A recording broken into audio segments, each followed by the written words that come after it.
So in strongman circles, heavy loaded carries are very popular.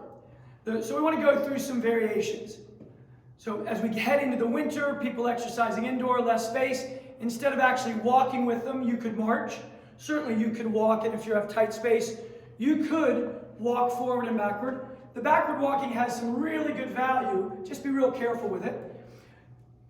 Single side load has good value. If you're limited in your weights, whether they be dumbbells or kettlebells or makeshift loads, if you go to single side, you find you probably can handle a little bit more weight, but the goal is to stay nice and vertical, nose over navel. So don't get carried away with huge weight, whether you're marching, walking forward and backward.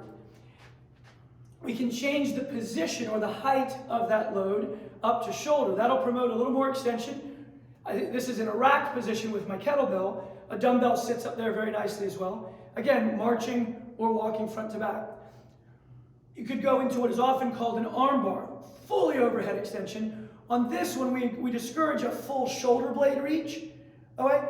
But to keep that shoulder blade down and packed, what's often called a packed position. If you have a kettlebell that's light enough for your capacities, you could do the shoulder carry here, so you're getting some grip and internal structure demand, or here. The dumbbell isn't much, you're not going to change that grip, it'll be the same. So that sort of upside down position can have great value. We also like a lot a figure 8 gait, especially if you're in a format where you don't have a lot of space. My buckets are not spaced very far apart. I'm going to walk, trying to stay pretty upright, but notice how I keep my head faced towards the camera.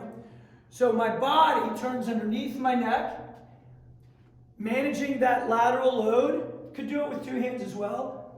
And I'm getting a little cervical mobility as I weave my way through. You're always going to come down through your visual target, as opposed to walking up here, where you might have to then do a spin move to get around. So walk down away from your target, and you'll be able to pivot the head towards there. Now I pivot the head back this way as I walk through. That figure of 8 adds some double bang.